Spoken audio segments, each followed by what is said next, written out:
So we're waiting for the presentation. I'm Marta Wójcicka from City is Ours in Warsaw, but I'm also a Luftdaten activist from some time now. So maybe I'll start because we're really time tense today. I would have to start by saying that I'm not a tech person per se. I'm more of a tech enthusiast, I would say. Sorry. Yeah, it's mine. Great, this is me. As I said, I'm not a tech person, I'm not a science person, but I do like to think that I do have some superpowers. And when it comes to me, it's like getting things done. Because there are these conversations when people meet and everybody says, oh my God, this is awful. We have to do something about it. We have to change it. And I'm like, okay, let's. And I just get up and get it done. I find people, I find organizations, I find knowledge, and I just do things that I find worth doing. And that's how I got to City is Ours. That's how I got to Luftdaten, Hackerspace, Wojtek. And that's how our cooperation started for me. And I was asked to talk to you about a discourse on smog. Because smog and air pollution in general, these are very complex issues. There's literally no easy way with talking about sources of smog, how it influences our lives, or I don't know, how it's created, for example. These are very, very complex issues. And in the public debate, we often see that people talk about air pollution and have really strong opinions, but lack the data to support it. You ask them, why do you think that? And it's like, everybody knows it. And I'm like, OK, but where do you get that knowledge from? I don't know. I read it somewhere. Somebody told it to me. But they lack the data to support it.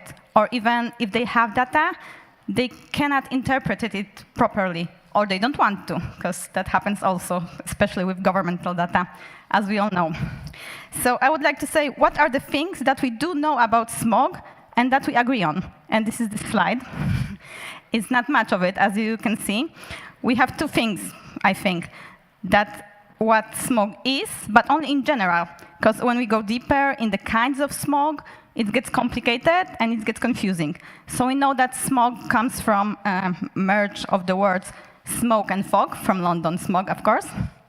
And we know that smog affects our lives, our health, negatively, because we have World Health Organization data that says so. And that's about it. When I thought about what do we know about smog and what we don't argue about, this is it, just 2 points. It's a small start, really, really small.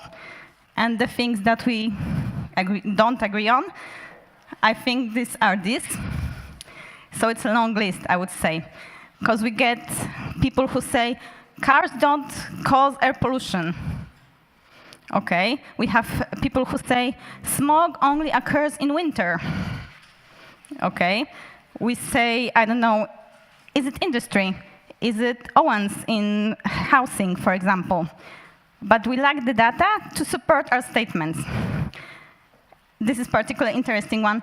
Don't go outside during smog alert. Because in Warsaw, we have these smog alerts. But there are two things that we tend to forget. First, that the smog alert is being set up after 24 hours of, I don't know, heavy air pollution. So actually, the smog alert should be yesterday. And of course, it can be also still here, bad air today, sometimes it's for days.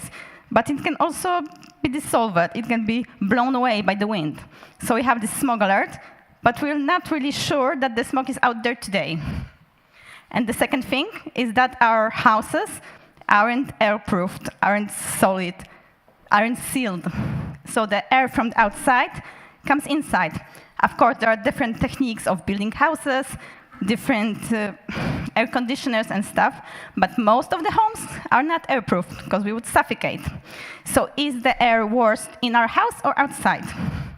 They are the same, mostly, but if you use coal to warm your house, or wood, or burn trash, then the air inside your house is actually much worse than the air outside. So should it go out? I would go out. But we get told, don't get out, don't get your children go outside. So you need to check. Check if it's true. Check if the smog is here today, now, in your backyard. It's important. And this is where Luftdaten projects comes along. So why? Why Luftdaten? Because making, assembling is easy, is cheap, and it's accessible. And you don't have to rely on government data, because people don't tend to trust it also. Even the measuring station, for example, we have, I don't know, 3 or 5 in Warsaw. We're going to have a few more because of the relentless effort of activists and society. So we'll have a few more government-funded stations in Warsaw, but only, even if we have 10 of them. Station that is, I don't know, 500 meters from your home says nothing about the air quality in your neighborhood. Nothing, because there are endless factors that influence it. Landscape, building, parks, roads. So you have no knowledge about what's the air quality on your balcony, on your backyard. So Luftdaten allows you to check what's the air quality today in my backyard. It's a great advantage. And the second thing, I didn't put it in the slide, but it's also, I think, the most important thing, is the scale. Because we have, as I said, for example, 10 stations in Warsaw, but we can have 300 sensors from Luftdaten.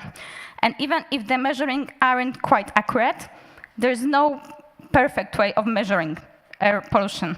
Even the referential stations, they have their pros and their cons. So we shouldn't rely only on the government data. We can have our own data, and in the process, engage people, build communities, because we talking here, activists, I don't know, I don't have to convince you that the air quality needs controlling, okay, last minute. But I have to reach new people. I have to reach new groups who don't think like I do. I have to reach people who think that cars don't create air pollution and talk to them. I have to say, okay, let's do an experiment together. Build the sensor, put it near a road, and we'll check it. We'll just check it. And we'll have this data-based, evidence-based discussion instead of discussing about our opinions or our beliefs. So, thank you.